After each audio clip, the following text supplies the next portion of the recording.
नमस्कार दोस्तों, स्वागत है आपका अपने YouTube channel target civil services में। और देखिए आज है 3 जनवरी और मध्य प्रदेश के डेली करंट अफेयर में आज हम 3 जनवरी से जितने भी इंपॉर्टेंट करंट अफेयर होंगे Madhya Pradesh daily current affair से रिलेटेड और नेशनल करंट अफेयर, तो उन पर डिस्कस करेंगे। तो लेक्चर लास्ट तक ध्यान से देखिएगा। तो देखिए, हाल ही में नेशनल सेंटर ऑफ सिस्मोलॉजी के अनुसार मध्य प्रदेश के किस जिले में 6.3 तीव्रता का भूकंप दर्ज किया गया है? तो ये सिंगरौली डिस्ट्रिक्ट में। तो इसका आंसर हो गया था ऑप्शन नंबर बी।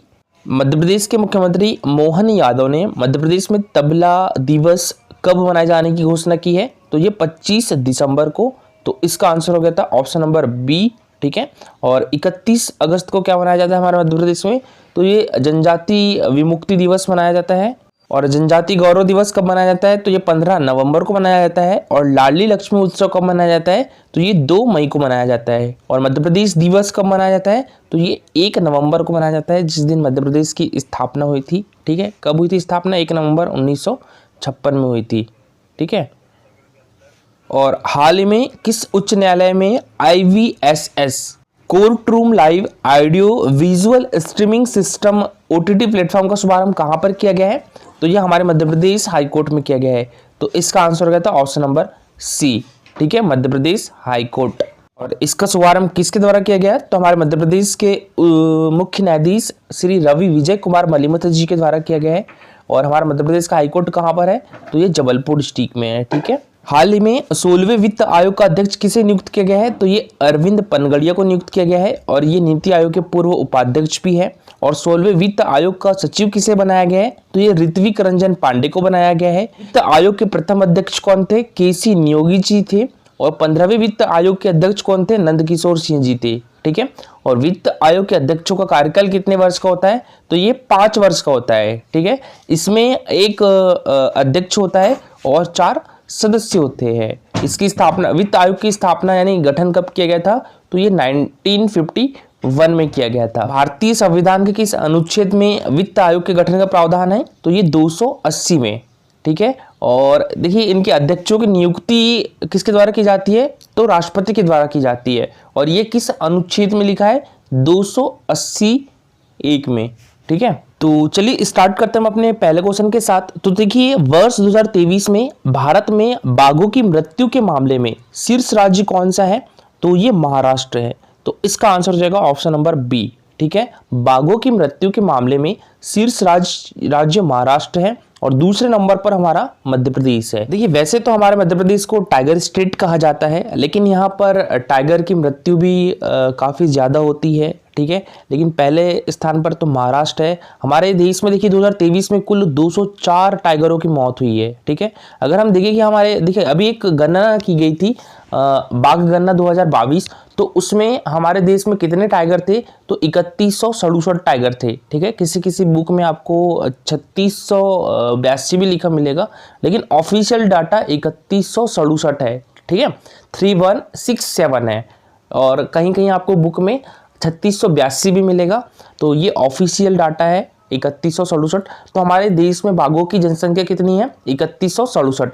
इसमें से देखिए 2023 में जो है 204 टाइगरों की मृत्यु हो चुकी है, जिसमें महाराष्ट्र में अकेले कितने टाइगर की मृत्यु हो गई है? 52 टाइगरों की मृत्यु अकेले महाराष्ट्र में हुई थी है। ठीक है। और मध्य प्रदेश में कितने टाइगरों की मृत्यु हुई है? तो 45 टाइगरों की मृत्यु हुई है। इसके बाद उत्तराखंड तीसरे स्थान पर है। उत्तराखंड में 26 टाइगरों की मृत्यु हुई है। ठीक है। और देखिए, चलिए बाघों की गणना के बारे में देख लेते हैं। तो देखिए, हमारे देश में अभी तक बाघों की गणना कितने बार की जा चुकी है? तो ये 5 बार की जा चुकी है। ठीक है।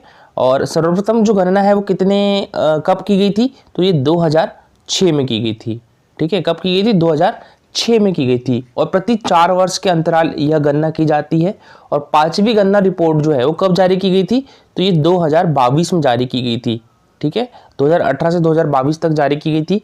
और यह रिपोर्ट जो है वो राष्ट्रीय बाघ संरक्षण प्राधिकरण यानी NTCA द्वारा तैयार की गई है। और अंतर्राष्ट्रीय बाघ दिवस कब मनाया जाता है? तो ये 29 जुलाई को मनाया जाता है। अंतर्राष्ट्रीय बाघ दिवस 29 जुलाई को मनाया जाता है। और उत्तराखंड के कार्बेट टाइगर रिजर्व से बाघ गणना रिपोर्ट 2022 सार्वजनिक की गई। बाघ गणना रिपोर्ट 2022 कहां से सार्वजनिक की गई है? तो ये उत्तराखंड के कार्बेट टाइगर रिजर्व से जारी की गई। ठीक है, इसमें हमारे मध्य प्रदेश में टाइगरों की संख्या कितनी देखी गई है, तो ये 785 देखी गई है। ठीक है, 785 देखी गई है। और इसी के साथ हमारा मध्य प्रदेश टाइगर स्टेट भी बना है। ठीक है, और दूसरे स्थान पर कौन सा राज्य है, तो दूसरे स्थान पर कर्नाटका है और तीसरे स्थान पर उत्तराखंड है। तक हमारा मध्य प्रदेश कितनी बार टाइगर स्टेट का दर्जा प्राप्त कर चुका है, 2006 में भी टाइगर स्टेट का दर्जा प्राप्त किया था हमारे मध्य प्रदेश ने।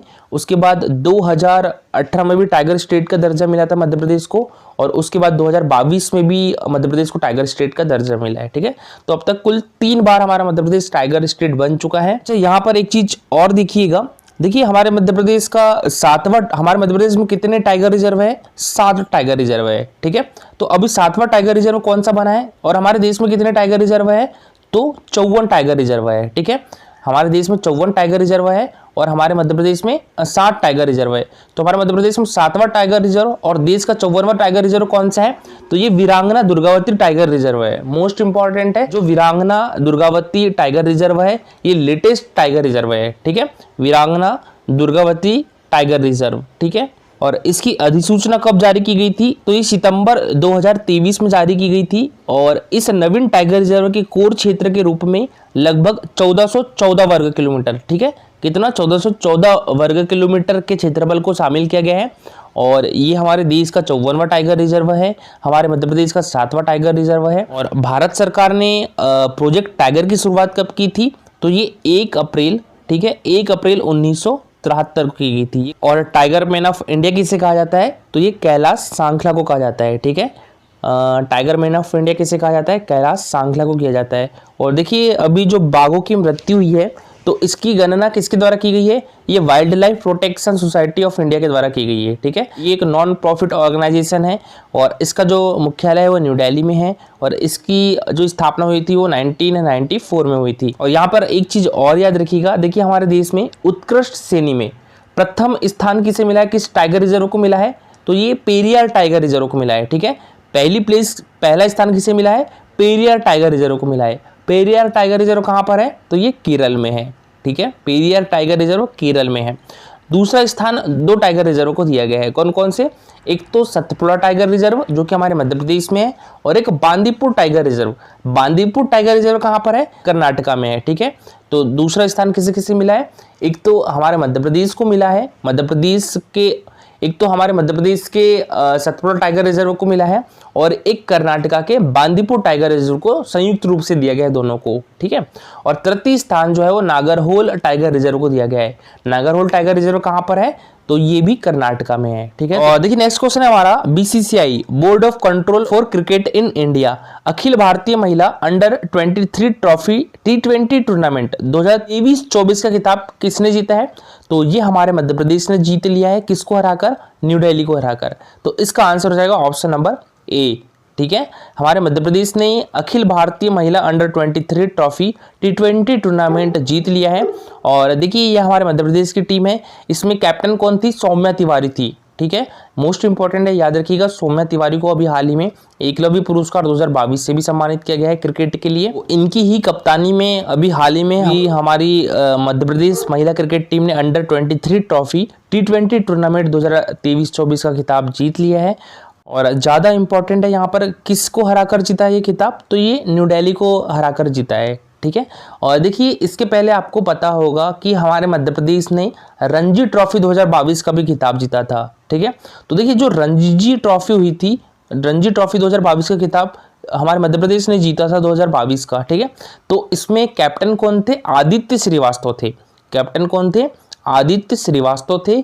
इसमें कोच कौन थे, चंद्रकांत पंडित थे। दोनों याद रखिएगा, कैप्टन आदित्य श्रीवास्तव और कोच कौन थे, चंद्रकांत पंडित थे। और इसमें किसे हराकर जीता था ये खिताब, हमारे मध्य प्रदेश क्रिकेट टीम ने मुंबई को हराकर जीता था। और देखिए ये है सौम्या तिवारी। ठीक है, तो इन्हीं की कप्तानी में अंडर 23 ट्रॉफी T20 टूर्नामेंट 2023-24 का खिताब मध्य प्रदेश ने जीत लिया है न्यू दिल्ली को हराकर। और सौम्या तिवारी को एकलव्य पुरस्कार 2022 से भी सम्मानित किया गया था। और सौम्या तिवारी कहाँ से आती है, तो ये भोपाल डिस्ट्रिक्ट से है। ठीक है, और इनके द्वारा देखिए जो अंडर 19 वर्ल्ड कप का आयोजन किया गया था, महिला अंडर 19 वर्ल्ड कप का आयोजन, तो उसमें भी पार्टिसिपेट किया गया था। और उसमें भी अंडर 19 महिला का विश्व कप जीत चुकी है हमारे देश की टीम। और क्रिकेट में आवेश खान का नाम भी याद रखिएगा, ठीक है। आवेश खान जो है इनको विक्रम पुरस्कार 2022 से सम्मानित किया गया है। और आवेश खान कहाँ से आते हैं, तो आवेश खान इंदौर से आते हैं। आवेश खान का संबंध किस डिस्ट्रिक्ट से, इंदौर डिस्ट्रिक्ट से है।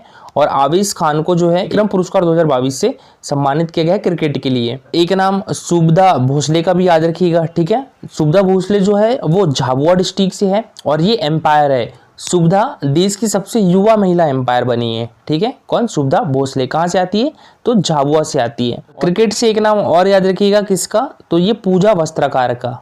किसका, पूजा वस्त्रकार का नाम भी याद रखिएगा।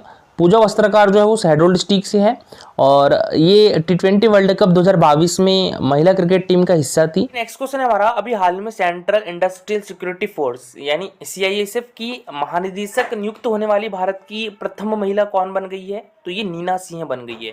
तो इनका आंसर हो जाएगा ऑप्शन नंबर बी, ठीक है। अभी हाल ही में सेंट्रल इंडस्ट्रियल सिक्योरिटी फोर्स यानी CISF की महानिदेशक नियुक्त होने वाली भारत की पहली महिला नीना सिंह बन गई है। और देखिए साधना सक्सेना जी जो है वो एयरफोर्स में director general of hospital service में अधिकारी बनने वाली पहली महिला बन गई है। और डॉक्टर अक्षता कृष्णमूर्ति की बात करें हम, ये मंगल ग्रह पर रोवर का संचालन करने वाली पहली महिला बन गई है, ठीक है, अक्षता कृष्णमूर्ति। तो देखिए बात करें हम यहाँ पर CISF की, तो इसकी पहली महिला महानिदेशक कौन नियुक्त हुई है, तो ये नीना सिंह हुई है। और CISF की बात करें तो इसकी फुल फॉर्म होती है सेंट्रल इंडस्ट्रियल सिक्योरिटी फोर्स और इसकी स्थापना 10 मार्च 1969 को हुई थी। इसका मुख्यालय न्यू दिल्ली में है और ये एक अर्धसैनिक बल है जिसका मुख्य कार्य सरकारी कारखानों एवं अन्य सरकारी उपक्रमों को सुरक्षा प्रदान करना है। यहाँ पर देखिए साधना सक्सेना नायर जो है वो एयर मार्शल के पद पर पदोन्नति के साथ अस्पताल सेवा महानिदेशक सशस्त्र बल का पदभार संभाल लिया है। और भारतीय वायुसेना ने कहा है कि यह पद संभालने वाली पहली महिला अधिकारी भी है। और अमेरिकी अंतरिक्ष एजेंसी नासा में काम कर रही डॉक्टर अक्षता कृष्णमूर्ति मंगल ग्रह पर रोवर का संचालन करने वाली पहली भारतीय महिला बन गई है और ये है डॉक्टर अक्षता कृष्णमूर्ति। और देखिए वायुसेना की महिला अधिकारी स्क्वाड्रन लीडर मनीषा पाड़ी को भारतीय सशस्त्र बल में भारत की पहली महिला सहायक DCAM के रूप में नियुक्त किया है और ये है मनीषा पाड़ी, ठीक है। और IPS अधिकारी नीना सिंह को central industrial security force CISF का महानिदेशक बनाया गया है। CISF की जिम्मेदारी संभालने वाली भारत की प्रथम महिला बन गई है। नीना सिंह को 31 जुलाई 2024 तक CISF के महानिदेशक के पद पर नियुक्त किया है। और देखिए कल का हमारा क्वेश्चन था कैग, ठीक है, कैग के अध्यक्ष का कार्यकाल कितने वर्ष का होता है, तो ये 6 वर्ष का होता है। तो इसका आंसर हो जाएगा ऑप्शन नंबर सी, ठीक है। हमारे देश के कैग कौन है, तो ये है गिरीश चंद्र मुर्मू और ये है गिरीश चंद्र मुर्मू। और देखिए इनके कार्यकाल की बात करें तो भारत के नियंत्रक एवं महालेखा परीक्षक की नियुक्ति राष्ट्रपति के द्वारा की जाती है और इनका जो कार्यकाल है वो 6 वर्ष या 65 वर्ष जो भी पहले हो जाए। और राष्ट्रपति कैग को हटाने की प्रक्रिया को अंजाम दे सकते हैं। कैग को हटाने के लिए साबित कदाचार और अक्षमता के आधार पर विधेयक को विशेष बहुमत से मंजूरी की आवश्यकता होती है, यानी 2/3 2/3 बहुमत की आवश्यकता होती है यहाँ पर। देखिए आज के लिए आपका क्वेश्चन है, हाल ही में 2 से 3 दिसंबर 2023 को भोपाल गैस त्रासदी की कौन सी बरसी मनाई गई है, 38वीं, 39वीं, 40वीं या 41वीं। तो इसका आंसर कमेंट बॉक्स में लिखिएगा कि ये है हमारा Telegram channel target civil services. तो इस पर डेली 20 क्वेश्चन के क्विज होते हैं जिसमें Madhya Pradesh GK, Madhya Pradesh current affair, national current affair सारे क्वेश्चन इंक्लूड होते हैं। तो आप भी इसमें पार्टिसिपेट कर सकते हो। टेलीग्राम चैनल की लिंक आपको हमारे वीडियो के डिस्क्रिप्शन बॉक्स में मिल जाएगी। लेक्चर अच्छा लगा हो तो लाइक और शेयर जरूर करिएगा। अगर आप इस चैनल पर नए हो तो सब्सक्राइब भी कर लीजिए। Thank you so much for watching this video.